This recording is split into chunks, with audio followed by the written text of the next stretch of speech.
Putih Cantik Istri Ketua Mafia, Episode 4. Zira, Astrid, dan Anne. Mereka pergi ke kafe milik Samira untuk melihat keadaannya.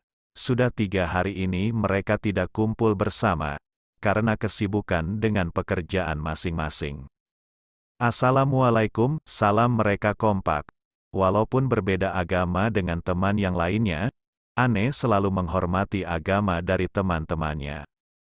Waalaikumsalam, jawab Samira. Walaupun beragam Islam, Samira tidak menggunakan kerudung tidak seperti dengan Zira dan Astrid. Wajah senang Samira tidak bisa disembunyikan kalau saat ini ia nampak bahagia dengan kehadiran teman-temannya. Kalian cari dulu tempat duduk. Setelah mengantarkan ini, aku akan menghampiri kalian, ucap Samira. Buruan jangan lama-lama, kalau nunggu kelamaan kita balik lagi nih, ujar Anne dengan nada bercandanya. Oke, jawabnya sambil mengacungkan jempolnya. Mereka bertiga duduk di tempat yang kosong. Astrid melihat keadaan sekitar, dan terlihat cukup ramai. Yang membuatnya tidak nyaman adalah seseorang yang memiliki pasangan di beberapa meja di kafe milik Samira. Kapan ya kita bisa kayak gitu? Tanya Astrid tiba-tiba. Walaupun mementingkan karirnya, di lubuk hatinya yang paling dalam Astrid merasa ia tidak seberuntung dengan mereka yang sudah memiliki pasangan. Pasangan kekasih yang saat ini sedang ia pandangi usianya nampak lebih muda darinya.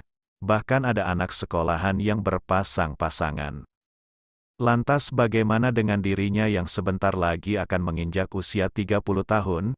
Sekarang tidak ada satu pria yang sedang dekat dengannya. Lihat orang yang lain buat dosa aja, jadi iri, celetuk Zira. Dari semua temannya itu, hanya Zira lah yang selalu bersikap layaknya ibu-ibu ustazah. Apapun yang temannya lakukan ketika melanggar tentang hukum agama, Zira selalu mengingatkannya. Astagfirullahalazim, nyebut Astrid. Istighfar Anne supaya temannya itu bisa kembali ke jalan yang benar. Astagfirullahalazim. Maaf hilaf, ucapnya polos. Ya udahlah ya, kita mah perawatan tua jomblo, kalau lihat orang pacaran abaikan saja seperti lalat yang lewat, seru Samira yang baru saja datang membawa minuman dan cemilan di atas nampannya. Tapi mau sampai kapan kita melajang terus, setidaknya dari kita harus ada yang menikah, supaya bisa mengetahui bagaimana kehidupan pasangan itu, ucap Astrid. Tiba-tiba saja Zira tersedak sesuatu. Padahal ia tidak sedang minum atau makan. Minum duluan nih, Samira menyodorkan minum untuk Zira. Makasih, ucapnya, Zira, kamu punya gebetan, entah kenapa pertanyaan itu keluar begitu saja dari mulut Astrid. Sepertinya memiliki feeling kuat kalau ada sesuatu yang terjadi kepada temannya. Selama di rumah sakit tadi, Zira terlihat memikirkan sesuatu. Gebetan apaan? Kenyataannya deket sama cowok juga gak pernah. Maaf nih ya, biasanya perempuan solehah seperti kamu itu suka dijodohkan sama orang tuanya. Karena mereka tidak ingin anaknya pacaran. Akhirnya mereka melakukan jalur ta'aruf dengan perjodohan, ujar Samira. Seketika Zira menjadi kikuk ketika teman-temannya membahas tentang perjodohan. Karena sebelumnya ia baru saja membahas masalah itu dengan orang tuanya. Umi sama Abi udah nemuin calon buat kamu? Tanya Anne. Please, Zira orangnya tidak bisa bohong. Jika ia berbohong akan merasa bersalah dan berdosa. Zira mengangguk ragu. Ngapain ngangguk? Tanya Astrid. Abi sama Umi udah dapat jodoh buat kamu? Tanya Samira. Iya. Jawabnya pelan sambil memejamkan matanya. Yang tadinya suasana sedikit bercanda, kini menjadi serius. Ketiga temannya itu menatapnya dengan tatapan menginterogasi. Seolah-olah harus banyak yang dijelaskan oleh Zira kepada mereka. Biasa saja tatapan kalian.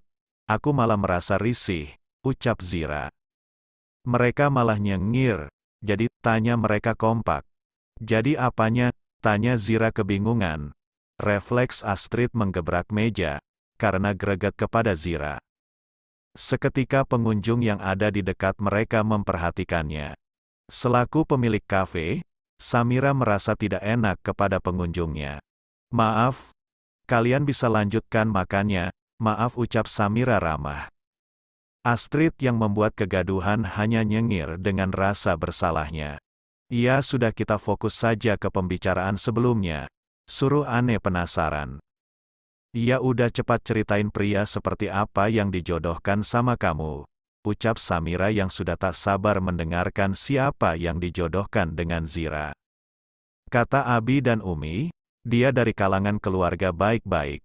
Pekerjaannya sebagai pengacara dan usianya 34 tahun, ucap Zira sangat singkat. "Beda 4 tahun gak masalah. Asal masih lajang," ujar Astrid. "Pekerjaan pengacara juga bagus," seru Anne. "Dokter muda bedah umum, menikah dengan pengacara, keren gak tuh?" ujar Samira. Zira tidak bisa ikut kumpul lama-lama, karena ia harus ikut pengajian setelah azan maghrib bersama dengan Umi dan abinya. "Abang gak ikut mi?" tanya Zira yang sudah menggunakan baju setelan pengajian. "Gak ikut, katanya masih ada pekerjaan," kata Umi. "Ya udah, ayo, ajak Abi Islam, biar Zira saja yang bawa mobil Bi." Mereka akan pergi ke pengajian masjid kampung sebelah.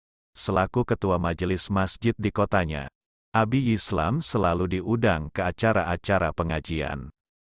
"Saudaraku yang dimuliakan Allah, sesungguhnya pernikahan dapat menjadi penolong bagi agamamu dan bisa pula menjadi penghancur musuh-musuh Allah. Pernikahan merupakan jalan yang sempurna untuk memperbanyak keturunan dan menjadi kebanggaan Rasulullah di hadapan seluruh nabi dan umat lainnya," ceramah Ustadz yang ada di sana. Entah kenapa ceramah kali ini bisa masuk dengan situasi yang sedang Zira alami. Allah berfirman, "Dan kawinkanlah orang-orang yang sendirian di antara kamu dan orang-orang yang layak berkawin dari hamba-hamba sahayamu yang lelaki dan hamba-hamba sahayamu yang perempuan. Jika mereka miskin, Allah akan memampukan mereka dengan karunia-Nya, dan Allah Maha Luas lagi Maha Mengetahui." Quran Surat An-Nur ayat 32, jelas Ustadz yang sedang mengisi pengajian. Zira mendengar ceramahnya dengan teliti. Rasulullah juga bersabda, "Wahai kawula muda, barang siapa di antara kalian telah sanggup menikah, hendaknya ia menikah. Dan barang siapa belum sanggup, sebaiknya ia berpuasa, sebab puasa dapat menjadi benteng pelindung syahwat baginya." Allah dan Rasulullah memerintahkan para umatnya yang telah siap dan mampu untuk menunaikan ibadah pernikahan. Menurut Al-Hafiz Ibnu Hajar, seruan untuk menikah tersebut memang ditujukan untuk kawula muda yang umumnya memiliki hasrat kuat untuk menikah.